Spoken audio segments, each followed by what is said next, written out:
ओम गणेशाय नमः। ओम नमः शिवाय। मैं निखिल ज्योतिषाचार्य आप सभी का मेरे चैनल पर पुनः स्वागत करता हूं। आशा करता हूं कि आप सभी स्वस्थ होंगे। महादेव की कृपा आप सभी पर सदैव बनी रहे। ये वीडियो कन्या यानी कि वर्गों के लिए बहुत विशेष है, क्योंकि वीडियो है सितंबर 2025 के मासिक राशिफल के बारे में। कैसा रहेगा सितंबर का महीना कन्या के लिए। जो मेरा मासिक राशिफल होता है वो जीवन की मुख्य चीज़ों पर आधारित होता है, जैसे कि सामान्य विश्लेषण, career, business, income, investment, love life, married life, students और सेहत। और इसके साथ ही वीडियो के अंत में कुछ विशेष उपाय भी मैं बताता हूं, जिसके करने से महीने की सकारात्मकता में वृद्धि अवश्य होती है। यदि आपकी लग्न राशि या चंद्र राशि कन्या है, वर्गो है, दोनों ही गाइडेंस के लिए इस राशिफल को देख सकते हैं। जहां से आपको ज़्यादा सूट और लेट करता है वहां से इसको ऑब्जर्व कीजिए। व्यक्तिगत तौर पे मेरा मानना है कि लग्न से देखेंगे तो अच्छा, इनकेस नहीं पता है तो आप अपनी चंद्र राशि से भी इसको देख सकते हैं। शुरू करते हैं इस अत्यंत महत्वपूर्ण राशिफल का। शुरू करते हैं सामान्य विश्लेषण के साथ। सबसे पहले लग्न भाव पर ही नजर डालेंगे। लग्न में मंगल स्थापित हैं और मंगल रहेंगे 13 तारीख तक। लग्न में मंगल का होना कोई बहुत बुरा नहीं माना जाता, लेकिन हाँ, वो क्योंकि आपके अष्टमेश हैं, अभी तो उनको लग्न में काफ़ी टाइम हो चुका है और अभी 13 दिन और रहेंगे। बस थोड़ा इम्पल्सिव एंगर, ज़्यादा गुस्सा, अचानक से लिए गए निर्णय, इन सब से आपको बचना है। लेकिन मंगल अपने आप में पराक्रम के कारक हैं और वो आपके तीसरे घर के भी स्वामी हैं, इसलिए कॉन्फिडेंस, कुछ अलग करने का जज्बा, प्रॉपर्टी प्राप्ति के लिए चौथे घर को भी देख रहे हैं 13 तारीख तक, तो प्रॉपर्टी से संबंधित कार्यों को पूर्ण करने के लिए, इवन पैतृक संपत्ति की प्राप्ति के लिए भी या उससे संबंधित कार्यों को पूर्ण करने के लिए भी ये जो मंगल का प्रभाव है ये बहुत शुभ दिख रहा है। हाँ, ये मंगल सप्तम को देकर हैं, मंगल दोष बनाकर बैठे हैं, और जो उनका अगला गोचर भी होगा उसमें मंगल दोष की समाप्ति नहीं होगी। तो मैरिड लाइफ तो ऑलरेडी, जैसे मैं बता ही चुका हूँ, कन्या के लिए, मीन के लिए थोड़ी प्रॉब्लमेटिक चल रही है। आगे भी थोड़ा सा उसमें कोई सुधार होता हुआ नहीं दिख रहा। बस अपने एंगर पर, अपने एग्रेशन पर थोड़ा नियंत्रण आप रखेंगे तो आपके लिए काफ़ी अच्छा, काफ़ी विशेष रहेगा। क्योंकि मंगल अष्टमी जो है 13 तारीख तक, अचानक से धन की प्राप्ति के भी योग बनते हैं। कुछ यात्राएं भी अचानक से आपको महीने के शुरुआती भाग में करनी पड़ सकती हैं। इसके अलावा लग्न पर शनि का प्रभाव रहेगा और शनि वक्री हैं। अब वक्री शनि और लग्न को देख रहे हैं, मंगल जहां पर स्थापित है। शनि छठे घर के स्वामी, उग्रता दिखाता ही है, और शनि का प्रभाव लग्न पर उग्रता नहीं दिखाता है सच, लेकिन मंगल जब लग्न में बैठे हैं तो एग्रेशन और फ्रस्ट्रेशन बहुत रहेगा। लेकिन मंगल शनि हमेशा कंस्ट्रक्टिव डिस्ट्रक्टिव भी होते हैं, तो अपने प्रॉब्लम्स का एक अलग प्रकार से सॉल्यूशन निकालने का भी योग यहाँ पर बन जाता है। बिजनेस में अगर कुछ बड़े बदलाव लाने हैं तो महीने का शुरुआती भाग बहुत अच्छा है। इस महीने का पहला बदलाव 7 सितंबर को पड़ने वाला चंद्र ग्रहण होगा। चंद्र ग्रहण सदैव पड़ता है पूर्णिमा पर, तो सूर्य ग्रहण सदैव पड़ता है अमावस्या पर। तो चंद्र ग्रहण 7 तारीख को लगेगा कुंभ में, जब चंद्रमा होंगे आपके छठे भाव में। छठे घर का चंद्र ग्रहण कोई बहुत बुरा नहीं होता, बल्कि व्यक्ति के अंदर कुछ बदलने की, कुछ बड़े निर्णय लेने की क्षमता बहुत अच्छी आ जाती है और वो अपने जीवन में बड़े बदलाव ला पाता है। मुश्किलों से डरता नहीं, बल्कि उनके रास्ते खोजता है, यानी कि उनसे निकलने के लिए। हाँ, चंद्रमा की बात कर रहे हैं, अभी हमने इरिटेशन, फ्रस्ट्रेशन की बात करी, तो ये तो है कि 7 तारीख के आसपास बहुत इरिटेशन, बहुत फ्रस्ट्रेशन, एक अलग सी बेचैनी आपको अवश्य महसूस होगी। लेकिन बदलाव के लिए, अपने दुश्मनों के अंत के लिए और अपने स्ट्रगल्स को कम करने के लिए छठे घर का ग्रहण कोई बुरा नहीं होता। अगला बदलाव मंगल का ही होगा। मंगल 13 तारीख को आपके दूसरे घर में आकर बैठ जाएंगे, यानी कि तुला में। मंगल आपके अष्टमेश हैं और यहाँ से वो अष्टम भाव को ही देखेंगे। धन स्थान में बैठे मंगल अष्टम को देखना, यानी कि अचानक से बड़े धन की प्राप्ति। और तीसरे घर के स्वामी अपने से 12वें में बैठ गए। तीसरे घर के स्वामी, तीसरा घर स्किल्स का है, पराक्रम का है, तो अपने पराक्रम से अपने आर्थिक दृष्टिकोण को बदलना, अपने आर्थिक समृद्धि को बढ़ाना, इन सब का योग यहाँ पर बन जाता है। लेकिन वाणी की कटुता पर बहुत ध्यान दीजिएगा। मंगल अष्टमेश भी हैं और वाणी के स्थान में भी आके बैठ गए, तो वाणी में कटुता आएगी, वाणी में तीक्ष्णता आएगी। और मंगल यहाँ पे मंगल दोष भी बना रहे हैं, इसको नकार नहीं सकते। इसी कारण से मैरिड लाइफ में जो प्रॉब्लम चल रही थी वो उग्रता की तरफ और जा सकती है। 15 सितंबर को 2 राशि परिवर्तन होंगे, एक होगा बुध का और एक होगा शुक्र का। बुध जहां लग्न में आकर बैठ जाएंगे, शुक्र आपके 12वें घर में बैठ जाएंगे। बुध लग्नेश है, लग्न में आकर उच्च की अवस्था के हो जाएंगे। अपने आप में बहुत अच्छा है ये। बहुत शुभ राजयोग भी बना रहे हैं और पंच महापुरुष योग भी बना रहे हैं। ये पद प्राप्ति का समय है, करियर में उछाल का समय है, करियर में कुछ प्राप्त करने का समय है, बौद्धिक क्षमता के लिए बहुत अच्छा है, कुछ सीखने के लिए बहुत अच्छा है। लेकिन शुक्र का 12वें घर में आना तो देखिए वैसे ठीक है, वो आपके भाग्येश हैं, धनेश हैं, तो विदेश से पैसा धन की वृद्धि। लेकिन शुक्र की केतु के साथ युति कहीं ना कहीं मैरिड लाइफ के लिए, लव लाइफ के लिए अच्छी नहीं होती। सप्तम से छठे में, पंचम से अष्टम में बैठे हैं, लव लाइफ में अनिश्चितता, मैरिड लाइफ में लड़ाई झगड़े। और शुक्र क्योंकि नवमेश है, केतु के साथ बैठ गए, बॉसेस से झगड़े और पिताजी की सेहत पर भी बुरा प्रभाव। और हो सकता है कुछ पेमेंट्स में भी कुछ चीज़ें अटक जाएं। धन कमाने के मौके बहुत मिलेंगे, पेमेंट्स लेकिन थोड़ा डिलेड मिलेंगी। इसके बाद 17 तारीख को सूर्य का गोचर होगा। सूर्य लग्न भाव में ही आकर बैठ जाएंगे। बुध आदित्य योग बनाएंगे। 12वें घर के स्वामी लग्न में विदेश से पैसा तो दिखाता है, बदलाव भी दिखाता है, लेकिन 12वें घर का स्वामी लग्नेश के साथ लग्न में बैठना अचानक से रोग भी दिखाता है। डॉक्टर्स के चक्कर, अस्पताल के चक्कर लग सकते हैं। जिनकी सेहत ऑलरेडी खराब चल रही है उनको काफ़ी ध्यान देना है। जो सबसे कष्टकारी टाइम होगा आपका वो होगा महीने का अंतिम भाग, या कहिए 21 तारीख के बाद से, क्योंकि ग्रहण लग रहा है और आपके लग्न भाव में ही लग रहा है। सूर्य ग्रहण, चंद्र ग्रहण आपके लिए उतना बुरा नहीं रहेगा मानसिक दृष्टिकोण को छोड़कर, लेकिन सूर्य ग्रहण का लग्न भाव में लगना तब लगना जब लग्नेश भी लग्न में है। ये अभी हमने सूर्य की बात करी थी 12वें घर के स्वामी लग्न में, अभी हम ग्रहण की बात करें जिसमें 12वें घर के स्वामी सूर्य भी हैं, लग्नेश भी हैं। ये अंकित करता है और लग्न पे ही लग रहा है ग्रहण। अचानक से बहुत बड़े हेल्थ इश्यूज आपको महीने के अंत में आ सकते हैं 21 तारीख के बाद। ऑलरेडी एक वक्री ग्रह जो रोगेश है वो लग्न को देख रहा है। आपका लग्न पाप कर्तरी योग में है। हेल्थ वाइज कन्या के लिए महीने का अंतिम पार्ट 21 तारीख के आसपास और उसके बाद का समय बहुत अच्छा नहीं दिख रहा। ऑलरेडी हेल्थ इश्यूज हैं तो बहुत केयरफुल रहें, और नए हेल्थ इश्यूज भी डेवलप हो सकते हैं। विशेष प्रेडिक्शन, ये महीना ऐसा है कि जहाँ पे आपको लोगों का चयन बहुत इंपॉर्टेंट आपके लिए रहेगा। गलत लोगों पे भरोसा करने की संभावना बहुत बढ़ रही है। दान पुण्य का महीना है। जो पहले हो चुका उसको रिग्रेट नहीं करना, उससे सीखिए। रिग्रेट करने से कुछ भी प्राप्त नहीं होता। थोड़ा शांत रहिए, शांत स्वभाव का रहिए। ना बोलना सीखिए। इस महीने अगर ना बोल दिया सही जगह पर तो कई काम बन जाएंगे। और सबसे इम्पोर्टेंट ये है कि अपने अंदर एक भावना रखिए कि आप चीज़ों को पूर्ण कर लेंगे। प्रॉस्पेरिटी दिख रही है, धन की प्राप्ति दिख रही है, लेकिन इसके साथ ये महीना क्योंकि ग्रहण लग रहा है लग्न में, वक्री ग्रह दिख रहा है लग्न को शनि, थोड़ा सा आत्ममंथन का भी है। बैठ के सोचिएगा कि आपसे क्या गलतियाँ हुई हैं, आपसे क्या मिस्टेक्स हुई हैं, उनको ठीक करने का विचार कीजिएगा। डरने की आवश्यकता नहीं है।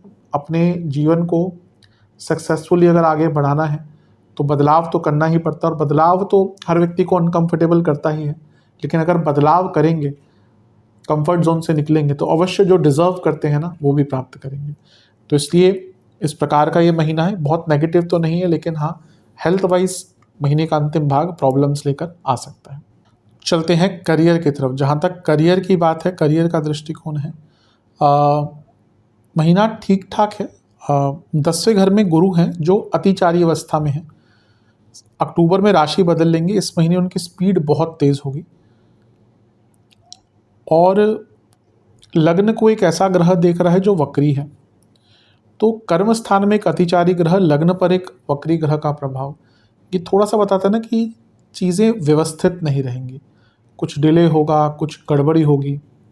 बुरा महीना नहीं है एज सच, लेकिन अनबैलेंस्ड महीना दिख रहा है जहाँ पे बैलेंस अचीव करना एक प्रायोरिटी आपकी होनी चाहिए।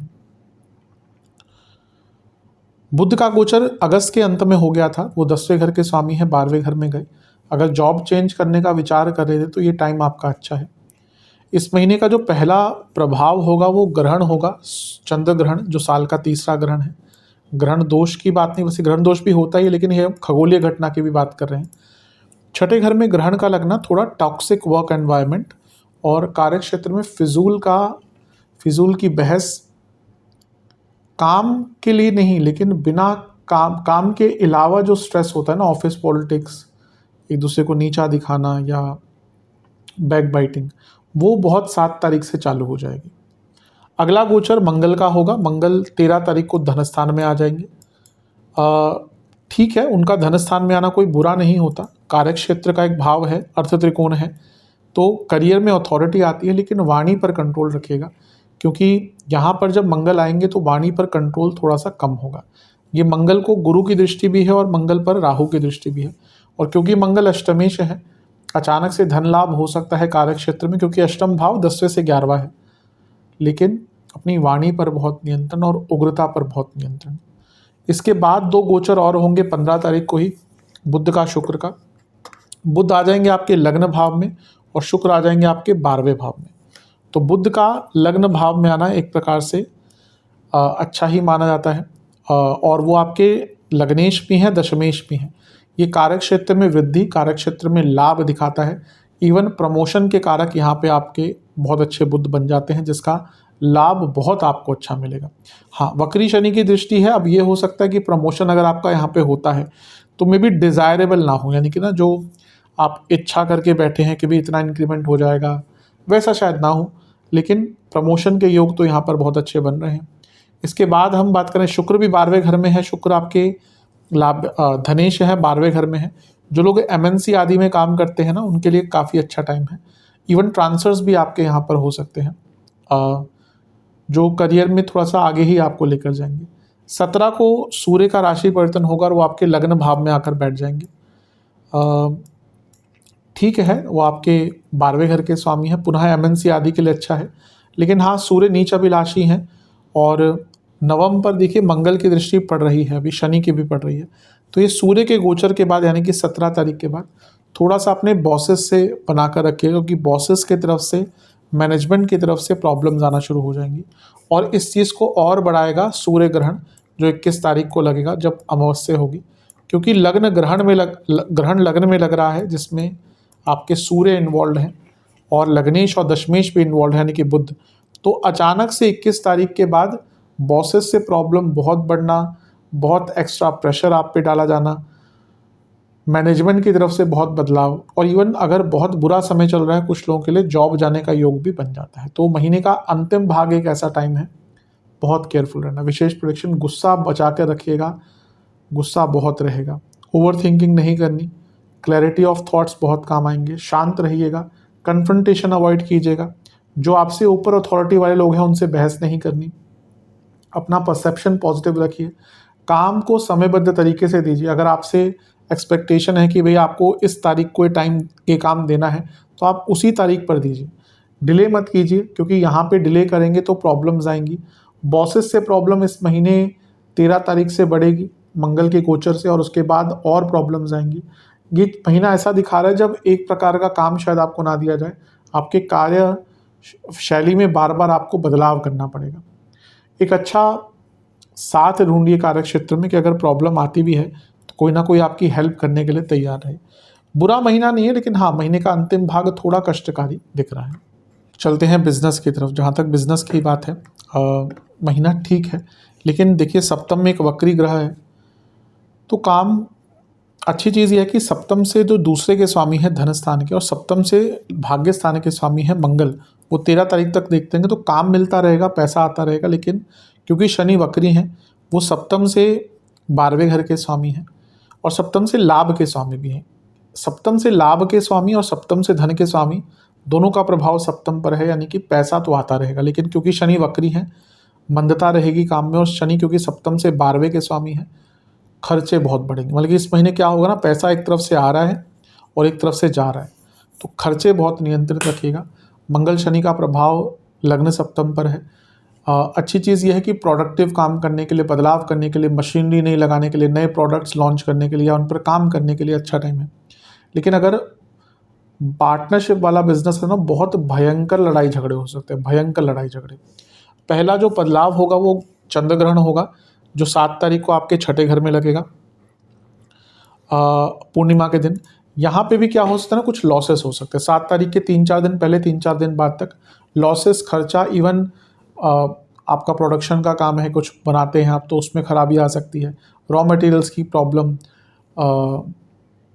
स्पेसिफिकेशंस होते हैं कि भाई ऐसे ऐसे चीज़ें होनी चाहिए, उसमें कोई दिक्कत आ सकती है, कन्फ्यूजन की स्थिति बहुत हो सकती है और खर्चे लॉसेस होंगे यहाँ पे। इसके बाद मंगल का गोचर होगा, ये ठीक है, 13 तारीख को मंगल का गोचर सप्तम से अष्टम में, सप्तम से धन के स्वामी बैठे हैं, यानी कि पैसा बढ़ेगा।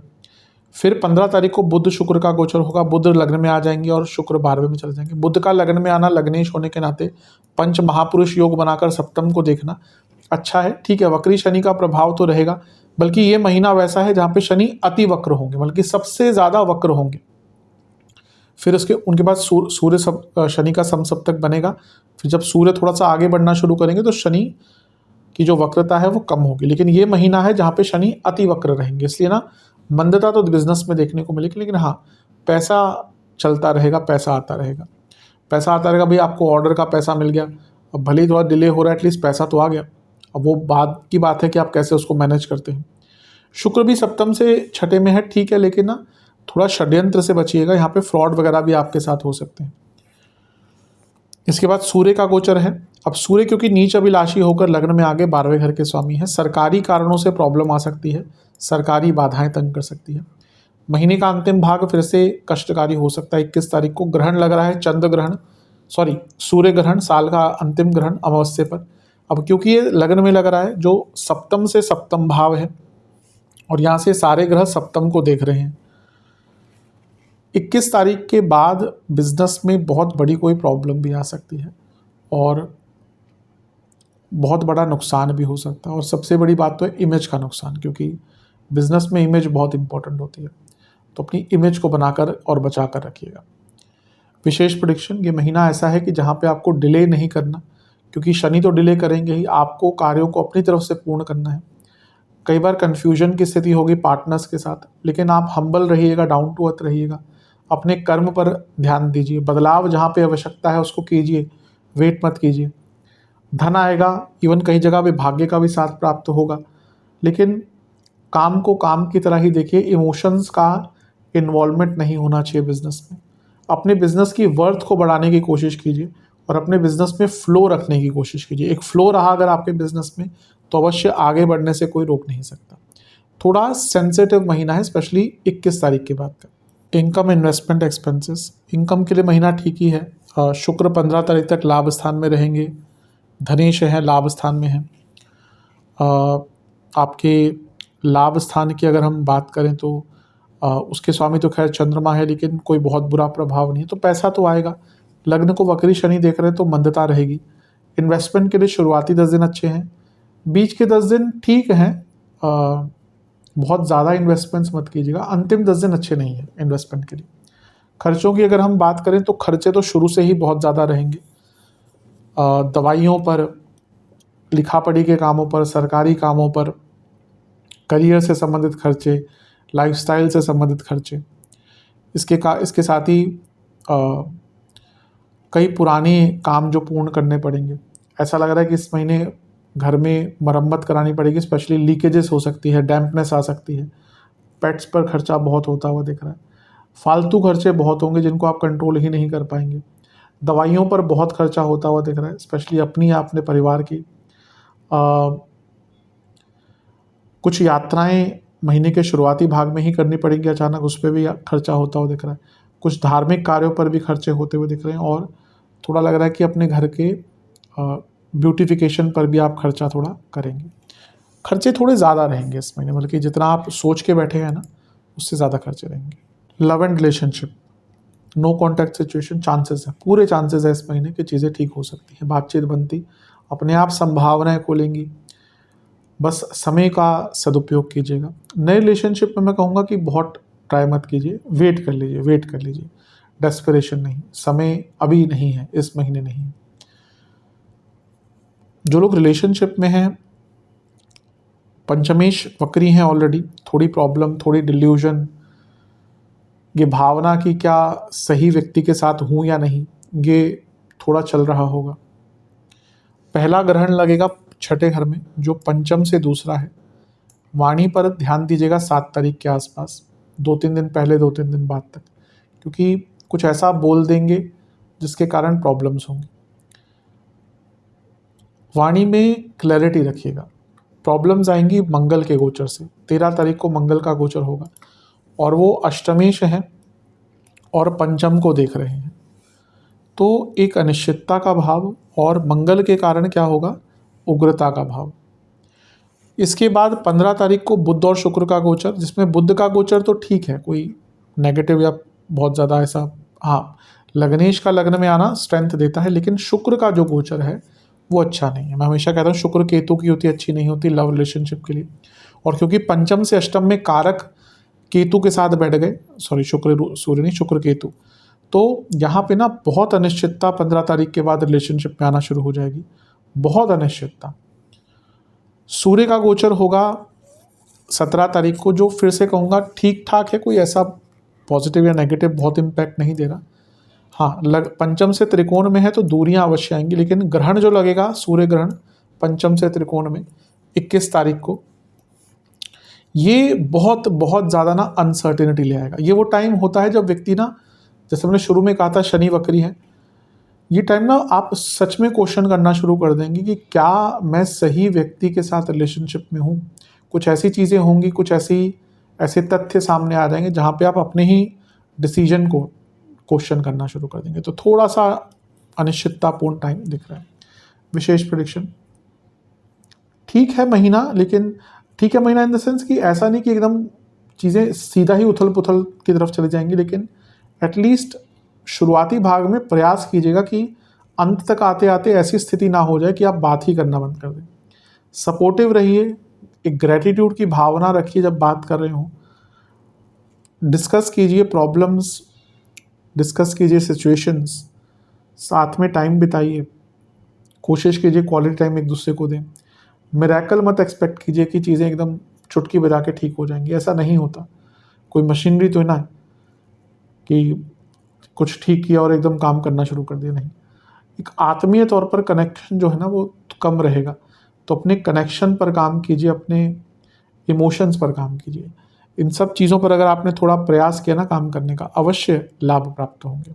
थोड़ा सेंसिटिव महीना अवश्य है लव लाइफ के लिए। चलते हैं वैवाहिक जीवन की तरफ। ऑलरेडी प्रॉब्लम्स चल ही रही होंगी क्योंकि सप्तम में वक्री शनि है और बहुत टाइम तक रहेंगे। मंगल भी देख रहे हैं तो लड़ाई झगड़े हो ही रहे होंगे और अभी भी उसमें कोई कमी नहीं आएगी। ग्रहण लगेगा चंद्र ग्रहण तारीख को 7 तारीख को, और सप्तम से 12वें में होगा, तो अचानक से ना दूर होने की भावना कि बस अब सब खत्म हो चुका है, ऐसी भावना आना शुरू हो जाएगी। मंगल का गोचर होगा और मंगल दोष अभी भी बनाकर रखेंगे। मैं कई बार इस चीज़ को बता चुका हूँ कि दूसरे घर का मंगल दोष होता है, कई जगह पर उसको मेंशन नहीं करते पर होता है, स्ट्रांग होता है। तो इसके कारण क्या होगा, वाणी में उग्रता। सप्तम से अष्टम में एक पाप ग्रह, सप्तम में एक पाप ग्रह जो वक्री हैं, तो ये सारी ही चीज़, सप्तम से छठे में केतु बैठे हैं, सूर्य बैठे हैं, तो ईजी तो नहीं दिख रहा कुछ। 13 तारीख को मंगल का गोचर हुआ जो हमने बात करी, इसके बाद बुध शुक्र का गोचर होगा। बुध लग्न में आ जाएंगे, शुक्र आपके 12वें घर में आ जाएंगे। बुध क्योंकि लग्नेश है, पंच महापुरुष योग बनाएंगे, थोड़ा सा प्रभाव तो बेटर होगा। लेकिन फिर 17 तारीख को फिर से सूर्य लग्न में आ जाएंगे, तो वो सूर्य शनि का समसप्तक योग ईगो क्लैशेस वगैरह कराएगा। और 15 तारीख को जो एक केतु शुक्र का योग हुआ था जिसकी हमने चर्चा भी नहीं करी, ये भी मैरिड लाइफ के लिए अच्छा नहीं होता। यहाँ पे क्या होगा ना, डिसइंटरेस्ट, अपने पार्टनर की तरफ अट्रैक्शन ना होना, किसी और के प्रति आकर्षण जाना, थर्ड पार्टी सिचुएशंस, ये सारी चीज़ें बहुत आना शुरू हो जाएंगी। तो परेशानी तो दिख रही है। और इसके साथ ही जब ग्रहण लगेगा साल का अंतिम, सूर्य ग्रहण पहला लगा था, चंद्र ग्रहण आपके 12वें घर, सप्तम से 12वें में, लग्न से छठे में, अब लग्न में ही लग रहा है। और ये ग्रहण लग रहा है लग्न भाव में, ऑलरेडी शनि सप्तम में है। ये समसप्तक योग जो ग्रहण युक्त बन रहा है, ये बता रहा है कि महीने का जो अंतिम भाग है 21 तारीख को ये ग्रहण लगेगा। उसके बाद तो बहुत ज़्यादा कलह कलेश, बल्कि कई लोग अचानक से ना सेपरेशन की तरफ जा सकते हैं। तो मैं तो यही कहूँगा ये महीना बहुत अच्छा नहीं है, प्रॉब्लम्स बढ़ती ही जाएंगी, इसलिए केयरफुल होकर बिताइएगा। विशेष प्रेडिक्शन, ये महीना बहुत अप्स एंड डाउन्स दिखा रहा है। कई ऐसी चीज़ें सामने आएंगी जो अब तक छुपी हुई थी, एक दूसरे की वीकनेस पे दोनों प्रहार करेंगे। कई लोगों के मन में सेपरेशन का भाव आएगा, कई लोग स्टार्ट भी कर देंगे प्रोसेस।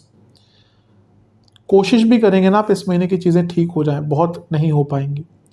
क्लैरिफिकेशन दीजिएगा जहाँ पे दे सकते हैं, और कोशिश कीजिए, प्रयास कीजिए। देखिए अपनी तरफ से तो प्रयास ही कर सकते हैं, प्रयास कीजिए कि चीज़ें बहुत बदतर ना हो। अब जिनकी कुंडली बहुत स्ट्रांग है उनके लिए इतनी बड़ी दिक्कतें नहीं होंगी, लड़ाई झगड़े हो सकते हैं, पर जिनकी कुंडली बहुत वीक है, इस समय दशा भी बहुत अच्छी नहीं चल रही, मैंने कहा ना कि सेपरेशन की तरफ चीज़ें बहुत क्विकली जा सकती हैं। एक दूसरे को बहुत कंप्लेंट करेंगे, बाहर बातें, आप ये ऐसा महीना देख रहा है जब आप लोगों की ना बातें बाहर बहुत जाएंगी, आप अपने दोस्तों को बताएंगे और फिर उसका ना बुरा, या अपने फैमिली मेम्बर्स को भी बता सकते हैं।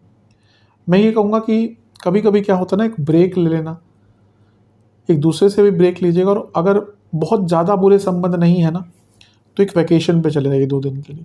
कभी कभी ना ऐसे ब्रेक्स भी ना चीज़ों को सुधार देते हैं, या सुधारते तो नहीं, एटलीस्ट एक एक होप जागृत कर सकते हैं कि चलो भाई, क्योंकि एक ऐसा प्रभाव चल रहा था कि रोज़ एक दूसरे से लड़ रहे हैं, एक ब्रेक पे जाएंगे थोड़ा सा चीज़ें कंट्रोल में हो सकती हैं। तो लेकिन वैसे देखा जाए तो महीना बहुत कोई श्रेष्ठ तो नहीं दिख रहा वैवाहिक जीवन के लिए।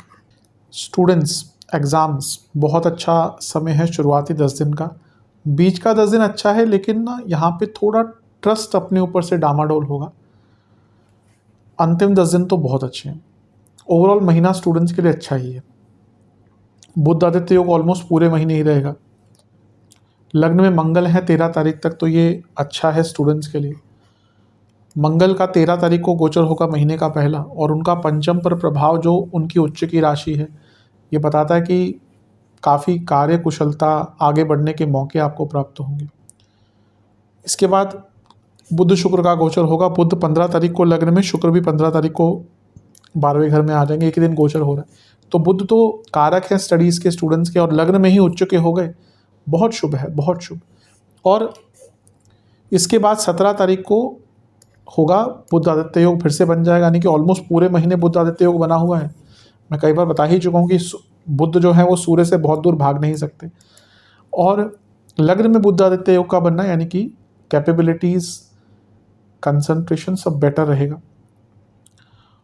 और हाँ, ये है कि ग्रहण जब लग्न में लग रहा है तो थोड़ा सा ना एक चंद्र ग्रहण भी लगेगा, उसकी चर्चा मैंने करी नहीं। सूर्य ग्रहण का प्रभाव थोड़ा ज़्यादा रहेगा क्योंकि पंचम से त्रिकोण में है। 21 तारीख के आसपास थोड़ा अपनी सेहत का और आपके कुछ एडमिनिस्ट्रेटिव कार्य अगर अटक रहे थे उनको पूरा कर लीजिएगा, क्योंकि इसके बाद फिर वो चीज़ें डबल देंगी। और थोड़ा सा ना लैक इन कॉन्फिडेंस भी 21 तारीख के आसपास रहे। वैसे देखा जाए महीना ठीक ही है। स्पेशल प्रेडिक्शंस, चेंज का महीना है, ज़्यादा रेबेलियस मत रहिएगा, किसी जो विद्रोह होता है या प्रोटेस्ट होता है उसका हिस्सा मत बनिएगा, आपको ही प्रॉब्लम उससे आएगी। मेंटली अगर एग्जॉस्टेड फील कर रहे हैं तो ब्रेक लीजिए। अपने एडमिनिस्ट्रेटिव कार्य, सरकारी कार्य कुछ अटके हुए हैं, एडमिनिस्ट्रेटिव कार्य कुछ अटके, उनको पूर्ण कीजिए। अपने अंदर पेशेंस लाने की आवश्यकता है आपको, और अपने सब्जेक्ट्स की मास्टरी करने का महीना है। अगर आपका एग्ज़ाम्स नहीं है ना, तो ये महीना ऐसा है जब आप थोड़ी सी प्रिपरेशन अगर करेंगे ना, तो प्रिपरेशन बहुत अच्छी होगी जो आगे चलकर बहुत काम आएगी। तो ओवरऑल देखा जाए महीना ठीक ही है। जो कुछ मैंने अंकित किया है उस पर ध्यान दीजिएगा। सेहत की तरफ चलते हैं। इस महीने पैरों में दिक्कत, इंडाइजेशन, ऑलरेडी कोई क्रॉनिक डिजीज़ चल रही है उसके द्वारा परेशानी, कोलेस्ट्रॉल की प्रॉब्लम जिनको है दिक्कत, उनकी बीपी की प्रॉब्लम बहुत तंग करेगी, और वीकनेस बहुत रहेगी। शुरुआती 10 दिन में इन्फेक्शंस, कफ रोग, दांतों के रोग, आंखों के रोग। बीच के 10 दिन में बीपी, फीवर, इन्फेक्शंस, हृदय संबंधित रोग, पित्त का बढ़ना। अंतिम 10 दिन में आंखों के रोग, लाइफस्टाइल डिसऑर्डर, हार्मोनल इश्यूज बहुत तंग करेंगे। उपाय के स्वरूप में गणेश चालीसा की कुछ पुस्तकें आपको गणेश जी के मंदिर में या शिव मंदिर में दान करनी है। किसी भी मंदिर में जो पुरोहित जी हैं, पंडित जी हैं, उनको दक्षिणा देनी है, उनका आशीर्वाद लेना है। शिवलिंग का पंचामृत से अभिषेक कर कर शिव चालीसा का 4 बार पाठ करना है, और किसी भी गौशाला में आपको फलों का दान करना है। ये उपाय आप कर लेंगे, अवश्य बहुत लाभ मिलेगा। आशा करता हूँ कि वीडियो काम आएगी। चैनल पर नहीं है सब्सक्राइब कीजिए, वीडियो को लाइक कीजिए। मिलता हूँ अगली वीडियो में, तब तक के लिए ओम नमः शिवाय।